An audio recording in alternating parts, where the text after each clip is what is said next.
व्याख्या स्वाध्याय चल रहा है। अभी निर्णय नगर में, और निर्णय नगर क्या ही अपना रानीप है ना, आचार्य कुंद महाराज विरचित पंचगुरु भक्ति जो आचार्य कुंद महाराज ने लिखी है, उसके बारे में व्याख्या चल रही थी। और व्याख्या में पांचों परमेश्वरी की व्याख्या होते हुए अंतिम छंद रह गया, वो आज सुकमाल नगर में पूरा करते हैं, है ना। तो वहां प्रारंभ हुई थी, यहाँ पर समापन करते हो। कल से अपना कार्यक्रम है ही 2 दिन का, है ना। तो आज का ये विषय पंच परमेश्वरी की आराधना की, या ये कहो कि पंच परमेश्वरी देखो, तो जीवन में अगर जिसने अपने पंच परमेश्वरी को आस्था का केंद्र बनाया हो, वो नियम से कभी दुर्गति का पात्र नहीं हो सकता। अब आप कहते महाराज हम तो जब चाहे पंच परमेश्वरी का स्मरण करते हैं, पंच परमेश्वरी नवकार मंत्र का जाप करते रहते हैं, हमारा तो निरंतर अभ्यास चलता है। पंच परमेश्वरी को कम मत समझ लेना। भगवती आराधना में लिखा है, देखिए महामंत्र नवकार मंत्र की महिमा क्या है। उन्होंने लिखा है कि ऐसे द्वादशांग का पाठ करने वाले, द्वादशांग का अध्ययन करने वाले, कराने वाले, जीवन भर उपाध्याय परमेश्वरी का काम करने वाले, ऐसे मुनि महाराज अंत समय में पंच परमेश्वरी को ध्यान नहीं कर पाते। क्यों? क्योंकि शरीर इस प्रकार का ऐसा वृद्ध अवस्था में या बीमारी के कारण अंत समय में ऐसा शरीर क्या हो जाता है, इस प्रकार की आदत। इसलिए कहा कि अपने जीवन काल अगर उसने सारा काम किया और अंत समय में पंच परमेश्वरी का स्मरण अगर कर रहा है, ओम नमः सिद्धेभ्यः, इतना भी अगर कह रहा है, इसलिए कहते अंत समय तक किसी का भी मरण हो रहा हो तो उसको स्मरण किसका कराना? घर गृहस्थी का नहीं कराना, बेटे बहू का नहीं कराना, नाती पोतों का नहीं कराना। प्रायः ऐसा ये होता है, एक जगह की एक बात है कि एक महाशय का अंत समय ऐसी चल रहा था, तो सब लोग उनसे करें नवोरी अंताड़म, लोग कह देता हाओ हाओ, तो कह रहे हो नवोरी अंताड़म तो कहो, तो कहते उसमें भी हाओ हाओ नहीं कहना है, ओम बोलो, तो कहता हाओ। परिवार वाले कह के परेशान हो गए कि दादा नवोरी अंताड़म बोला, कह तो नहीं हाओ, बार बार क्यों कहते हो? सोचो, कहने नवो और हाउ कहने की शक्ति तो है, लेकिन नवो और अंताड़म कहने की शक्ति क्यों? क्योंकि बुद्धि ऐसी हो जाती है, अज्ञानता, और उसको ज्यादा अपन कहेंगे तो उसको चिड़चिड़ाहट बनाने लगेगा। तो इसलिए महामंत्र का जाप करना ये अपने यहाँ सबसे बड़ी बात कही गई है कि अगर तुम्हें संसार के दुखों से बचना हो, संसार के विषय भोगों में रख करके एक श्रावक भी अपना अंत समय सुधार लेता है, मत सोचना कि श्रावक के पर्याय में कल्याण नहीं होता। कभी कभार ऐसे ऐसे जीवन भर जिन्होंने पाप का काम किया, अंजन चोर की कथा तुम्हें सब पता है ना, अंजन चोर की कथा, और अंत समय उसको ऐसा मार्ग मिल गया कि अंजन चोर क्या बन गया? मुनि बन करके मोक्ष चला गया। उसी से चोरी का काम करते करते महाराज इसको क्या है, उसके कर्म के बारे में देखो, कर्म की छाप आदमी के ऊपर जीवन लगे, बाद में आदमी कितना ही अच्छा बन जाए। जैसे कि आज अंजन चोर सिद्ध तो बन गए, लेकिन किस नाम से प्रसिद्ध है? किसके नाम से प्रसिद्ध है? अंजन चोर के नाम से। सिद्ध बन करके भी कौन से चोर बन गए? अंजन चोर की कथा में ये कहा कि सिद्ध तो बन गए, अपने आत्मा को सिद्ध हो गया, लेकिन एक नाम का जो टैग जो होता है, एक बार जैसा लग गया तो फिर वो छूटता नहीं है। एक अपने जड़सूर की कथा आती है, जड़सूर की कथा, चोर की कथा। वो भी चोर है, चोरी करने के परिणाम से उसको सजा पकड़ा गया।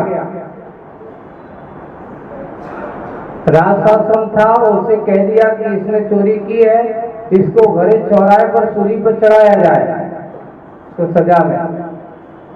और सजा में क्या हुआ? सूली पर उसने चढ़ा दिया चौराहे पर। अब हुआ ये कि सूली पर चढ़ा दिया, सूली पर चढ़ा देने के बाद अब उसे अभी भी श्वासें चल रही है, अभी मरा नहीं है। तभी क्या हुआ कि एक धर्मात्मा वहां से सूली पर चढ़ा दिया तो सब लोग चले गए कि अब तो मर जाएगा ये तो, लेकिन उसकी श्वासें चल रही हैं, धीरे से चिल्ला रहा है, पानी, आवाज आ रही, कहीं के लिए प्यास लगी है, पानी, ऐसी आवाज सुनी। तभी वो धर्मात्मा से जो मंदिर की ओर जा रहे हैं, उसने आवाज सुनी कि वो एक आत्मा अभी सूली पे चढ़ा हुआ है, मरा नहीं है, लेकिन मरने की बिल्कुल कगार पे है, पानी पानी चिल्ला रहा है। तो उन्होंने जाकर के उस चोर को कहा कि एक काम करो, मैं तुम्हारे लिए पानी लेकर के आता हूँ, जब तक तुम क्या करो, नमो हरिहंताड़, नमो सिद्धाड़, ऐसा उसको सिखा के गया। ओम नमः, इसका जाप करो, मैं पानी लेकर के आ रहा हूँ। और इतने उपयोग में वो सोचो, एक अंत समय मरते मरते पंच परमेश्वरी का उसी समय उसको आयु कर्म का बंद हुआ। सोचो, और वो इधर नवहरिहंताड़म कर रहा है, उसी समय आयु कर्म का बंद हुआ, देवायु बन गया। चोर का काम करने वाला सूली पर चढ़ा, नवोकार मंत्र का जाप कर रहा है, देव जाकर के देव बन जाता है। जब तक सेठ जी पानी लेकर के आते हैं तब तक उसके प्राण चले जाते हैं। एक अंतर्मुख में जाकर के वो देव वहां उत्पन्न हो गया और उसने देखा, देव जो भी होता है देवगति में जाते हैं ना, तो प्रत्येक देव जब भी जहां उत्पन्न होता है तो सबसे पहले ये अवैध ज्ञान उनको जन्म से होता है, लगाता है कहाँ से आया हो, उसने लगाया हो एक तो सूली पर चढ़ाया था। एक सेठ ने मुझे एक महामंत्र का जाप करा दिया है, उसका परिणाम यह है कि आज मैं क्या बन गया हूँ, अंत भला सो सब भला। वह जागृत हो जाता है तत्काल, वहां से वो विमान में न जाकर के पहले कहाँ आता है, सेठ जी मंदिर में पहुंचे, मंदिर से बाहर आते हैं, तभी एक दिव्य आत्मा उनके सामने खड़ा है और उनके चरणों में साष्टांग प्रणाम कर रहा है। भाई कौन हो? वो पूछते हैं, हम तो तुम्हें जानते नहीं है। बोले कि मैं, आप मुझे नहीं जानते, पर आपने मेरे ऊपर बहुत बड़ा क्या किया है, उपकार किया है। एक चोर का जीवन क्या कर दिया आपने, दंड कर दिया। इसलिए महामंत्र नमोकार मंत्र, उसने कहा कि मैं सूली पर चढ़ा और आपने उस अंत समय मुझे मंत्र दे करके गया, और उतने स्मरण में मेरा जीवन क्या हो गया, मेरा कल्याण हो गया। हाँ? ऐसा उसको बटन बंद कर दो। हाँ? तो इस प्रकार ये महामंत्र नवकार की महिमा। मत करो, ऐसे महामंत्र नवकार मंत्र की महिमा के बारे में आचार्यों ने लिखा है। इस मंत्र को अगर जीवन भर ऐसे आचार्य, बड़े बड़े आचार्य, बड़े बड़े उपाध्याय, बड़े बड़े साधु अंत समय भी अगर किसी का ध्यान करते हैं तो महामंत्र नवकार का। तो आचार्य कुंद कुंद महाराज जो अंत में उपसंहार करते हुए क्या कह रहे हैं, एन थो तेन जो पंच गुरु बंदिए, गुरुर संसार गण वेद सो छिंदिए, लहे सो सिद्ध सो खाई वर माननम, कुनैकम मित्रणम पुंज पच्चा। अगर आप क्या करना चाहते हो, अपने पाप समूह कर्म के ईंधन को जलाना चाहते हो कि पुण्य प्रज्वालम, ऐसे पुण्य रूपी प्रज्वलन करो, समूह का प्रज्वलन करता है और उनको कर्मों को जलाने का काम करता है। महामंत्र कैसा है, ये नहीं होते हैं इस स्त्रोत से, यानी कौन से, पंचगुरु महाभक्ति से, पंच परमेश्वर के स्त्रोत से। जो पंचगुरुओं की वंदना करता है, हमेशा हर काम के पहले उनको स्मरण करता है, उसके लिए क्या होता, सो वह गुरु के भारी, बहुत जिसको भारी से भारी, ऐसे संसार घन, संसार रूपी सघन बेली को, बेलिया ने दत्ता, संसार रूपी जैसे बहुत सारी बेल होती ना, जब किसी पेड़ पे छा जाती तो पता नहीं चलता इसका वो छोर कहाँ से है। ऐसे घन बेली, बहुत घनी बेली को छीन दीजिए, छेद देता है, नष्ट कर देता है, संसार की संतति को उसको काट डालता है। सो वर्णाणम, उत्तम जनों के द्वारा मान सिद्ध सौखाई, मोक्ष सुख को लहदी प्राप्त करता है। एक महामंत्र का ध्यान करने वाला स्वर्ग भी पा जाता है, एक महामंत्र का ध्यान करने वाला मोक्ष भी, वही मंत्र स्वर्ग का दाता है, वही मंत्र मोक्ष प्रदाता है। अब आप कहोगे मंत्र बहुत छोटा है, हम तो बचपन से पढ़ते हैं, पर हमारी दृष्टि में महामंत्र की अभी दृष्टि कैसी नहीं है, दृष्टि लिखा है 84,000 महामंत्रों का जनक अगर कोई है तो महामंत्र नमोकार है।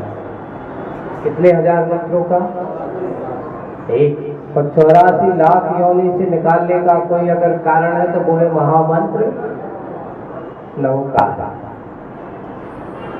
अब हम नवकार को अपने आस्था का विषय बनाए, चिंतन का विषय बनाए।